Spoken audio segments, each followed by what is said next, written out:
চলে আসি, সমস্যা ছিল, সমস্যা আছে, সমস্যা থাকবে, সেগুলো বিবেচনা না করে বা সেগুলো নিয়ে বিচলিত না হয় কী করে ওভারকাম করবো। আজকে ফোন ইন প্রোগ্রাম, মানে ফোন করুন, কালকে কথা দিয়েছিলাম আমার ইউটিউব চ্যানেল শ্রীবিজ্ঞান মোটিভেশনে, গতকাল লাইভে ছিলাম, পুরো 54 মিনিট লাইভ করেছি, কিন্তু টিভি চ্যানেলের লাইভের টাইমটা লিমিটেড। কেন? এগুলো 23 মিনিট প্লাস বা 24 মিনিটের মধ্যে শেষ করতে হয়। তাহলে ফোন করুন, কালকে যারা যারা পাননি, অনেক ফোন নিয়েছি কালকে, কারণ 1 ঘন্টা প্রোগ্রামের পরে অনেক ফোন নেওয়া হয়। এবং ফেসবুক পেজ সিবিগণাদি অফিসিয়াল একটা টাইমে আমি লাইভ করি, ঠিক সেরকম কালকে বলে গেছিলাম যে কালকে যারা পেলেন না আজকে এখানে করুন, তাই রাত্রেবেলা কিন্তু লাইভে চলে এলাম, শরীর খারাপ নিয়েও কিন্তু আজকে লাইভে এসেছি। সকালে গিয়ে বর্ধমান চেম্বার করেছি, দুর্গাপুর চেম্বার আর আসানসোল চেম্বার ক্যান্সেল, আজকে রেট ছিল হিসাব মতো। এসে আগে হেলথ চেক আপে সাউথে গেছি, সেখান থেকে ডাইরেক্ট সিটিভিএনে এসে আপনাদের সঙ্গে পরিষেবা দিচ্ছি। তা মানুষকে তো চলতে হবে। আমার শরীর খারাপ, আমি যদি এখন চুপ করে ঘরের মধ্যে বসে থাকি তো আমার এমনি হয়ে যাবে, ডাক্তার যাবো সেই সিস্টেমে যাব, তার মধ্যে দিয়ে রিলিফ পাবো, তাই সুস্থ আছি, তাই পরিষেবা দিতে পারছি। ঠিক আপনার সমস্যা আছে, কিন্তু সমস্যা নিয়ে কান্নাকাটি করলে কেউ সে সমস্যার সমাধান করে দেবে না। সেই সমস্যা হতে পারে এডুকেশন হতে পারে, সেই সমস্যা হতে সাবজেক্ট সিলেকশন হতে পারে, সেই সমস্যা হচ্ছে দাম্পত্য জীবনের হতে পারে। বিয়ে করে ফেলেছেন, এবার কি করবেন? ভাঙা তো 2 সেকেন্ড লাগে, না ছেড়ে দিন আপনি, এ তো আমার মুখ থেকে বেরোবে না, কী করে অ্যাডজাস্ট করা যায়। কিন্তু বিয়ের আগে সে অ্যাডভাইস দেবো যে কার সঙ্গে বিয়ে করলে আপনার ভালো হয়। কিন্তু বিয়ে যখন করে ফেলেছেন তখন আপনার সিদ্ধান্ত নেবেন বিয়ে মানে সংসার করবেন কি করবেন না।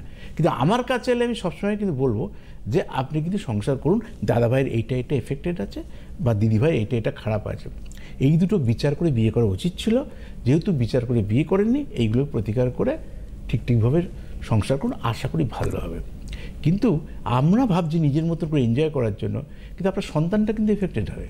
এই বাবা মা যেমন পরিবারের পরিবেশ কিন্তু বাবা মা দেয়, আমরা নিজেরা প্রথম অল্প বয়সে বুঝতে পারি না, বুঝতে চাইও না, কিন্তু সেই শিশুকাল সেই ছেলেটাও যখন আপনাকে এরকমই করবে তখন তো আপনার লাইফটাও আপনি বাবা হিসাবে, তখন দাদু দিদা হিসেবে আপনি এটা অ্যাকসেপ্ট করতে পারবেন না, কিন্তু আপনার জীবনও এরকম ছিল, তাই বাচ্চাটা কিন্তু আজকে এফেক্টেড হয়ে গেল। আমরা পরিবেশ দিতে পারি না, ওই কারণে যে বাচ্চার লগ্ন খারাপ থাকে সেই বাচ্চা এই প্রভাবে বেশি প্রভাবিত হয়।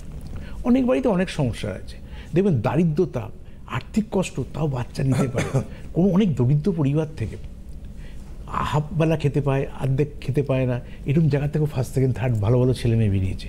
এইগুলো খুব একটা স্পর্শ করে না শিশুকালে, কিন্তু মা বাবার কন্ট্রাডিকশান, মা বাবার মত পার্থক্য সব আছে, তাকে সব কিছুতেই ভরিয়ে দিয়েছেন, কিন্তু ওই যে মানসিক আঘাত, বাবার মধ্যে টানাটানি হচ্ছে, ওকে ওর সঙ্গে বাজে বাজে কথা বলছে, ভাবছেন বাচ্চাটা খেলছে, ওই দূরে মোবাইল নিয়ে খেলছে, টিভিটা দেখছে, কথা কিন্তু কানে সব যাচ্ছে।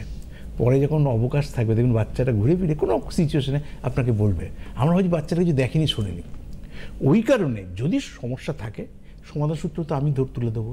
মনে হচ্ছে আমার সন্তান এসে গেছে, কিছু করার নেই, সন্তানটাকে অন্য কোনো সেট আপে রেখে মানুষ করি।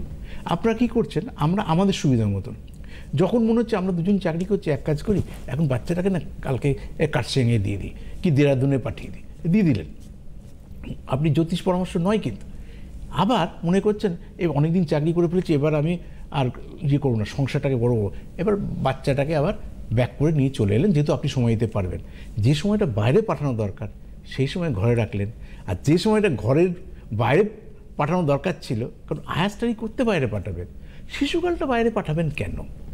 তার অনেকগুলো কারণ থাকে। যদি থাকে একটা পরিবেশ দিলেন, সেই পরিবেশ তাকে অ্যাকসেপ্ট করতে দিন, সেই পরিবেশটা তার মানিয়ে নিতে, আবার আপনি বাড়িতে ফিরে এলেন সেই অন্য পরিবেশ, সেই বাচ্চা কিন্তু আমাদের মানুষের সম্ভাবনা কম থাকবে। প্রসূনদা ফোন। হ্যালো।